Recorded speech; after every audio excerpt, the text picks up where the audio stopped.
Buenas tardes. Esta es nuestra clase de historia de la filosofía 2 sobre la Edad Media. Y estamos queriendo hoy acercarnos a Orígenes.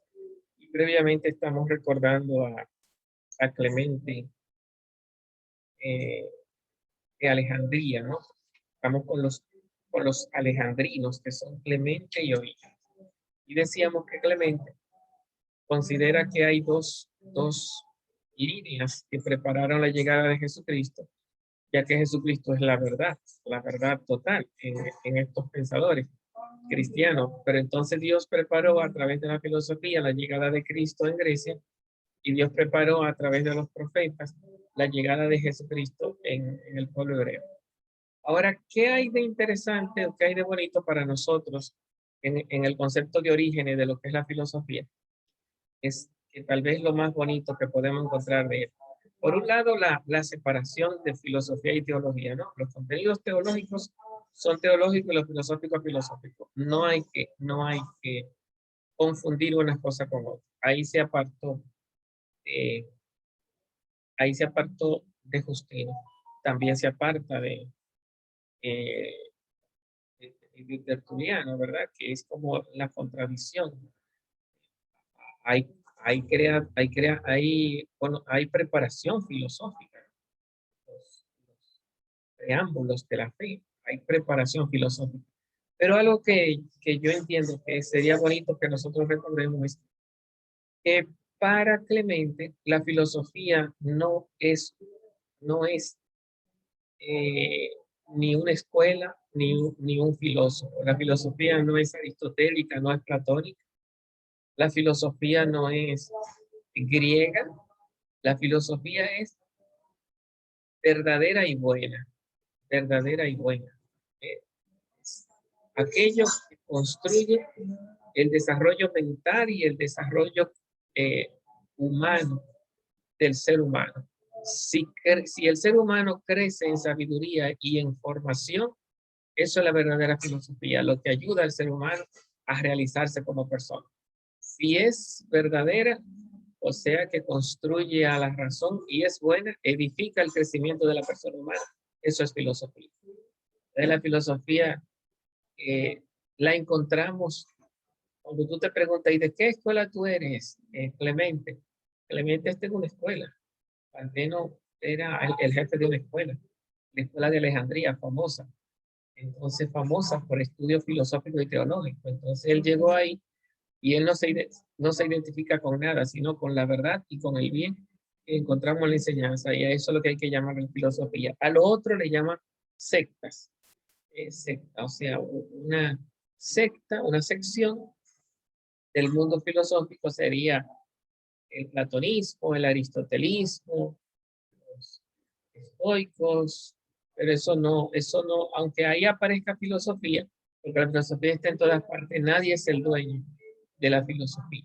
La filosofía es lo que hay de verdadero de verdadero y de bueno en cada uno de esos pensamientos. Yo creo que eso es bonito uno mantenerlo, ¿no? La autonomización de la filosofía y entender la filosofía no desde el que lo dice, desde la autoridad, sino desde ella misma, en tanto que verdad y bondad. Bien, vamos a tratar de acercarnos a Orígenes. Recuerden que el texto que yo estoy trabajando se llama José Antonio Merino, Historia de la Filosofía Medieval.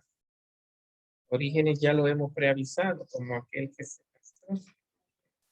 Tenía un pensamiento al nivel de Platón. Es un pensamiento un poco corroso. Con él se termina. Recuerden que son dos apologistas y dos alejandrinos. Los dos apologistas que vimos fueron Tertuliano y Justino, y ahora estamos viendo los dos alejandrinos, Clemente, que ya acabamos de ver, y Orígenes, que es a quien vamos a ver. Vamos a ver dónde podemos llegar. Orígenes nació probablemente en Alejandría, hacia los años 184 y 186 de padres cristianos. Fue instruido por su padre Leónida y seguramente fue discípulo de Clemente en la escuela de Alejandría. Su primera formación consistió en el estudio de la Biblia. A sus 18 años fue nombrado por el obispo Demetrio sucesor de Clemente y director de la escuela. Primero fue Panteno, pues son los alejandrinos, ¿verdad? Primero fue Panteno, director de la escuela de Alejandría. Después fue Clemente y después fue Orígenes, director de la escuela sucedió a Orígenes. Pero dado que sus clases eran muy frecuentadas, no solo por cristianos, sino también por paganos y gnósticos, que eran herejes anticristianos, que conocían bien las diferentes filosofías de entonces, se dedicó durante cierto tiempo al estudio de las mismas. Era un hombre de mente vasta, ¿no? Tenía, a él iban a estudiar, sus primeros estudios fueron filosóficos, fueron bíblicos. Lo primero que hizo fue estudiar la Biblia y sus padres eran cristianos. Pero al suceder en la escuela al gran maestro, a Orígenes, fueron a sentarse como alumnos, ¿verdad? Como discípulos, fueron a sentarse gnósticos, anticristianos, paganos y cristianos. O sea que esa escuela de Alejandría, tú no podías hablar cristianamente, sino que tenía que tener un pensamiento donde los demás no queden excluidos. Entonces, por eso estudió toda la filosofía, estudió el gnosticismo para no maltratar a los gnósticos y estudió el paganismo. El paganismo se entiende en ese momento Roma es Roma pagana, que le da los honores de un dios al emperador romano, Augusto, divinos. Augusto significa divino. Todos se erigían una estatua al emperador y todos los que estaban debajo del imperio tenían, cuando pasaba la estatua, que hacer unos cultos, lo cual llevaron a que murieran muchos cristianos porque no querían darle culto al emperador. Además de la Biblia, enseñaba la dialéctica. Esto era Origen, enseñó la dialéctica, la lógica, la geometría, la astronomía, la matemática y las ciencias naturales. Vivió una existencia bastante ajetreada. Fue ordenado sacerdote. Oigan qué cosa. Además de heredar la escuela, fue ordenado sacerdote. Tuvo no pocos conflictos con la iglesia local.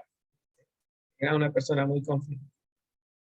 Y murió en Tiro hacia el 254. Hombre de gran inteligencia y de una voluntad férrea, atrevido, arriesgado, audaz. Suena un poco a Tertuliano, ¿verdad? Que creó el tertulianismo al final, después de pasar por el cristianismo y pasar por, ¿cuál fue la otra escuela? Se puso en contra del cristianismo. Y después se hizo tertulianista, creó su propia religión. Bueno, aquí encontramos Orígenes, no fue que creó otra religión, pero lo encontramos con ese espíritu radical, ¿verdad? Conflictivo con la iglesia, una inteligencia fuerte, una voluntad férrea, de gran atrevimiento, arriesgado, audaz. Intentó la posibilidad de abrir nuevos caminos de pensamiento y de acción. Su radicalidad en las clases y su pasión profunda por las convicciones se manifestaron en la sorprendente decisión de mutilarse para seguir al pie de la letra el consejo evangélico de vivir eunuco. Lo que pasa es que en la Biblia hay un lugar que dice, hay quienes los hombres hicieron eunucos. Eso fue, hay quienes nacieron eunucos, hay quienes nacen imposibilitados para casarse, no tiene erecciones. Y hay otros que lo hicieron los hombres, que eran los esclavos de la reina, eran castrados para que no se enamoraran de la reina. Todavía en la televisión, uno cuando encuentra películas de reyes y de reinas, aparecen los eunucos, los servidores de la reina, los esclavos servidores de la reina. Y eso eran lo que hacían los hombres, y también habían unos eunucos que eran unos niños que tenían una voz muy prodigiosa y cantaban tan alto y tan bonito que lo castraban para que no perdieran la voz coral que tenían y mantenerlo con esa voz esplendorosa. Esos eran los tipos de eunucos. Uno lo hacían los hombres Y Jesús dijo, y hay otros que se hacen eunuco a sí mismos por el reino de Dios. Entonces, pero este tipo lo cogió al pie de la letra, ¿verdad? Porque el que se hace eunuco a sí mismo por el reino de Dios, se supone que es el hombre célibe que renuncia y practica la continencia, se hace eunuco.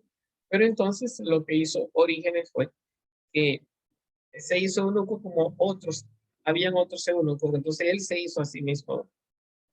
Entonces, lo tomó al pie de la letra. Su personalidad fue tan grande, tan rica, tan polifacética, que la investigación moderna no descarta la posibilidad de que hayan existido dos orígenes, el origen de Alejandría y otro filósofo neoplatónico, porque a veces se llega a pensar que un hombre no puede haber pensado tanto, por lo menos en ese tiempo, que haya cubierto todos los pensamientos con ciertas conflictividad interna, como que se siente que es demasiado. Yo pienso que lo mismo se puede decir de Platón y lo mismo se puede decir de Aristóteles, pero bueno. La producción literaria de Orígenes fue muy vasta, difícil de precisar y de enumerar por la amplitud de sus escritos y por la profundidad de sus argumentos. Sobrepasa ciertamente a todos los demás filósofos de su tiempo, a los demás pensadores anteriores, que incluso sobrepasa a los pensadores de su época. Por eso yo le decía que este hombre tenía el nivel de Platón, el nivel de Aristóteles. Es increíble cómo se habla de él. Si no hubiera sido porque se hubiera castrado, hubiera sido el San Agustín de hoy, propiamente hablando. Se le considera como el teólogo más importante de la iglesia griega. Fue una figura extraordinaria, no solo para la teología, sino también para la filosofía patrística. En su persona se compagina un extenso y profundo conocimiento de la Biblia y de la filosofía, con un pensamiento sistemático y con mucho rigor. Su obra apologética magistral se llama Contra Celso, en 8 libros. Celso, escrito contra los cristianos, escribió contra los cristianos en el 178. Su obra dogmática muy importante, no solo para la teología, sino también para la filosofía. Se llama De Principiis, de los principios. A excepción de algunos fragmentos, no nos han llegado en su versión original en griego. Disponemos de la traducción latina de Rufino, que retocó y mitigó la obra original para salvar la ortodoxia del autor. El título original en griego era Peri Anxon, de orientación platónica, en donde el concepto de principio tiene una significación ontológica, en cuanto a principio fundamental del ser y del devenir, pero también en sentido noxiológico y que trata de clarificar los fundamentos cristianos desde un horizonte teológico. Esta obra es el primer intento de ofrecer una síntesis sistémico, sistemático especulativa de la doctrina cristiana. Podríamos decir que eso es uno de sus aportes, ¿verdad? Su obra más importante de principios, los principios. ¿Y qué trató en esa obra? Porque si esa es su obra más importante es porque hay algo importante en ella.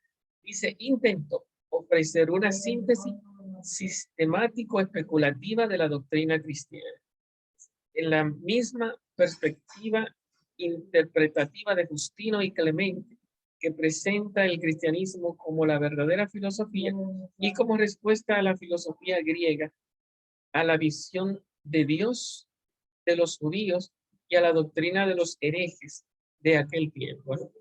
Entonces, parece que sigue la línea justiniana de ver todo lo que es verdadero como palabra de Dios y como todo lo que es filosofía, si es verdadera, como teología. Entonces, hacer una gran síntesis de recoger todo lo que había en la filosofía de ese momento. La exposición doctrinal de Orígenes aparece como el primer gran sistema de filosofía cristiana, en el sentido de, como decimos nosotros, de que ¿cómo se llama? San Agustín cristianizó a Platón. Tomás de Aquino cristianizó a Aristóteles. Bueno, el primer gran cristianizador de todas las filosofías fue Orígenes. Cogió todas las filosofías y le hizo una lectura desde la Biblia y las bautizó, por decirlo de alguna manera. No solo la exposición doctrinal de Orígenes aparece como el primer gran sistema de filosofía cristiana. No solo trata de ofrecer una visión de conjunto de las principales tesis cristianas, sino que al mismo tiempo intenta justificar ese proceso de racionalización. Y ya eso es filosofía. Los, los apóstoles, escribe él, nos han transmitido con la más grande claridad todo aquello que creyeron necesario para todos los fieles, incluso los más torpes en la comprensión de la ciencia divina, pero han dejado a los dotados de dones superiores en el espíritu y especialmente en la palabra, la sabiduría y la ciencia, el cuidado de buscar las razones de sus afirmaciones. Sobre muchos otros temas, ellos se limitaron a afirmar sin dar razón de los mismos, para que sus sucesores, que posean la pasión de la sabiduría, puedan ejercer su ingenio.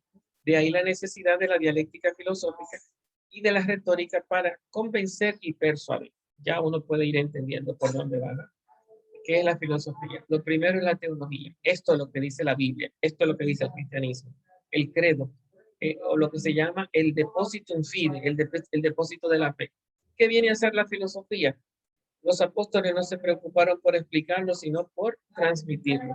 Esto es lo que dice la fe. Ahora le toca a otros más doctos, los filósofos, dar las razones filosóficas de por qué esas verdades son verdaderas, ¿no? Hay que filosofarlas. En otras palabras, ya se está viendo esta otra línea, ¿verdad? Angir, la sierva, la filosofía como sierva de la... Ya eso veíamos un poquito de eso en el mismo Clemente de Alejandría, aunque esa frase se le atribuye realmente, ¿cómo se llama? Al padre de la escolástica. Bueno, se me olvida el nombre.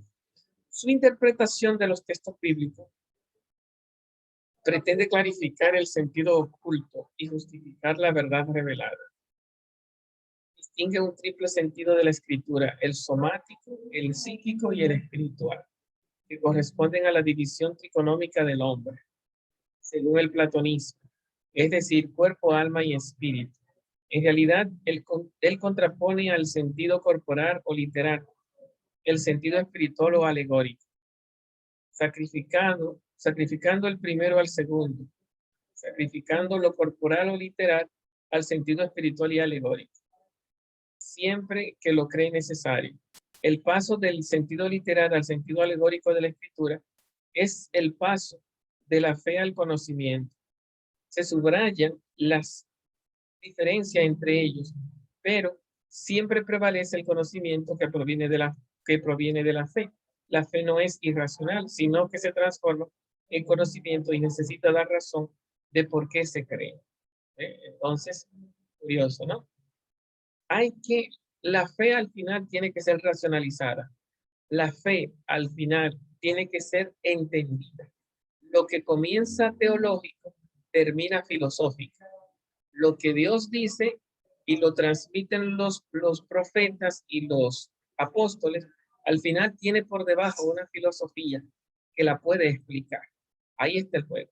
Entonces él entra como el gran filósofo de lo teológico. Lo teológico es lo que se cree, y él lo sabe, es lo que se cree, pero si tú lo dejas ahí, eso no es suficiente.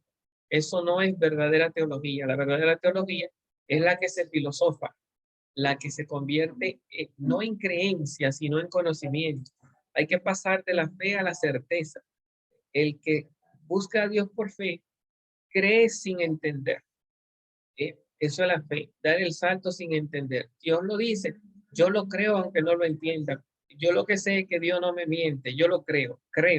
Pero aquí Él no se conforma con la creencia. Hay que filosofar, reducir. Entonces, por eso hay que decir que está en contra de Tertuliano, ¿verdad? Que contrapone la razón con la fe. Entonces, fíjense que curioso, ¿no? Porque parecería ser que estamos viendo como que la línea de Justino, la unificación, tiene una diversificación o autonomización en Clemente. Y ahora en Orígenes, en vez de una autonomización, lo que estamos viendo es una racionalización. Es más importante el conocimiento que la fe. Hay gente más docta, más importante que los creyentes, que son los filósofos. Y el filósofo es el que está llamado a coger ese aporte de pensamiento humilde que lo hicieron los creyentes, pero que ya no tienen el poder de pensarlo, de razonarlo, y comenzar a alegorizarlo, a convertirlo en razonamiento entendible. Entonces ya sacarlo de la somatización, sacarlo de la, digámoslo así, de las parábolas, de los milagros, sacarlo de ahí, de ese mundo mítico, para llevarlo a un mundo filosófico, racional, entendible. Entonces, ese es el trabajo de los doctos, de los filósofos, de los sabios, de los expertos. Filosofizar, filosofizar lo que se llama la teología. En otras palabras, más que cristianizar, es más bien coger el cristianismo y filosofarlo, filosofarlo, racionalizar. Son como distintos matices, ¿verdad? Se nos va haciendo complejo este proceso de entender la filosofía en su proceso de evolución en medio de todas estas posiciones. Interpretación de los textos bíblicos pretende clarificar el sentido oculto y justificar la verdad revelada. Justificar distingue el triple principio de la escritura. La gran ocupación de Orígenes fue la de demostrar a los herejes la espiritualidad de Dios. Dios no es cuerpo ni tiene cuerpo. Oigan su tema principal, ¿no? Demostrarle a los herejes, porque claro, él tenía herejes ahí en sus clases, los paganos y los gnósticos. La gran preocupación de Orígenes fue demostrar a los herejes la espiritualidad de Dios. Dios no es cuerpo, Dios no tiene cuerpo, porque su naturaleza es puramente espiritual y simple, simplísima. Dios es superior a la misma sustancia, ya que no participa de la sustancia. El logos de Dios se puede afirmar que es el ser de los seres, la sustancia de la sustancia, la idea de las ideas. Dios está más allá de todas las cosas. Con las interpretaciones alegóricas de la Biblia, Orígenes trata de evitar y superar cualquier tipo de antropomorfismo del Antiguo Testamento. Dios es omnipotente, pero encuentra un límite en su misma perfección. Es decir, puede hacer todo aquello que no sea contrario a su naturaleza. Ya Dios no es todopoderoso, porque Dios no puede hacerse más grande de lo que es, ni más pequeño. Dios no puede ir contra su naturaleza. Dios lo puede todo, pero no es todopoderoso, tiene un límite, el límite de su propia grandeza. ¿Cómo podría ser cómo podría ser el contener una injusticia, por ejemplo, frente a la trascendencia divina? El logo se encuentra en una posición subordinada. La sabiduría de Dios es inferior a Dios mismo. Es ciertamente coeterno con el Padre. Se supone que la sabiduría es el Hijo, Jesús. La palabra de Dios se hizo carne, quien no sería tal si no generase al Hijo, pero no es eterno en el mismo sentido, ya que la eternidad del Hijo depende de la voluntad del Padre. Dios es la vida, el Hijo recibe la vida del Padre. El Hijo, siendo superior a tantos y tan grandes seres por su sustancia, su dignidad, su poder, su divinidad, siendo el Logos viviente y su sabiduría, no obstante, no puede compararse en nada con el Padre. El Espíritu Santo, o sea que el Hijo es una criatura del Padre. El Espíritu Santo ha sido creado no directamente por Dios, sino mediante el Logos. Recuerden que estos pensamientos son antes de la definición del credo de la iglesia. Estamos hablando de la época después de los apologistas. Primero están los apostólicos, después los apologistas. Después de los apologistas están aquí los alejandrinos. Todavía no tenemos lo que se llama el credo niceno-constantinopolitano. Eso viene después. Es el credo de la iglesia, de que Dios es tres en una sola, Dios es un solo Dios en tres personas distintas. Pero ya este tipo está metido en ese problema, entendiendo, queriendo defender la espiritualidad de Dios, comienza a hablar de tres dioses. Dios crea al Hijo, y el Hijo, que es Jesús, Es eterno como el Padre, pero depende del Padre, porque fue el Padre que lo creó. Entonces suena a una criatura y el Espíritu Santo suena a otra criatura. Entonces el Espíritu Santo ha sido creado también, no directamente por Dios, sino por el Logos, o sea que el Hijo creó al Espíritu Santo. El, el subordinacionismo de Orígenes fue explícito, siendo afrontado después de su muerte por el Concilio de Nicea. Recuerden que el Concilio de Nicea fue la primera encuentro de toda la iglesia que definió que el credo, cómo debe ser entendido el credo, cómo debe ser entendido que Dios es tres y uno, Dios es tres personas y un solo Dios. Pero de alguna forma ya Orígenes fue tema de discusión teológica en ese concilio, en ese primer encuentro de toda la iglesia universal, ya para los siglos 3, 100 años después de Orígenes. Siendo doctrina, nos quedan 3 minutos, no vamos a terminar hoy con Orígenes, me quedan ahí 2 hojitas, a no ser que ustedes quieran entrar y darme la oportunidad de leer las 2 hojitas, pero vamos a continuar a ver hasta dónde podemos llegar. Siendo la doctrina platónica del Fedro, Orígenes explica la formación del mundo sensible como resultado de la caída de las sustancias intelectuales que estaban en el mundo de las ideas. Dios, el problema con Orígenes es que tenía demasiada filosofía y coge todos los temas, ¿verdad? Por eso no es un autor que sea, aquí está como demasiado apretado, ¿no?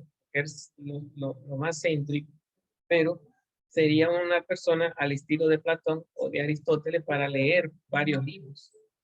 La formación del mundo sensible como resultado de la caída de las sustancias intelectuales que estaban en el mundo de las ideas. Dios habría establecido que el bien dependiera únicamente de la voluntad de las sustancias intelectuales a las que habría creado libros.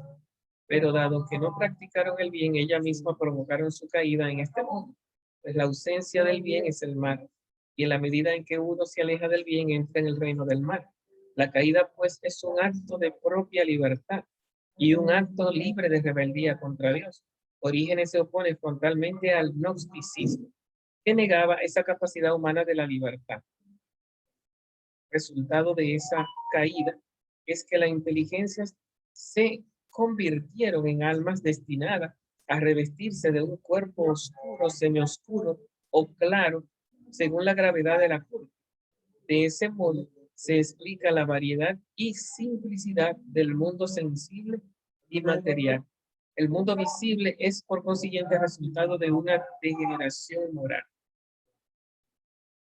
Y la caída del mundo inteligible. Orígenes admite una pluralidad sucesiva de mundos sin defender el retorno y la repetición de los mismos, ya que la libertad lo impide e impone una dinámica severísima.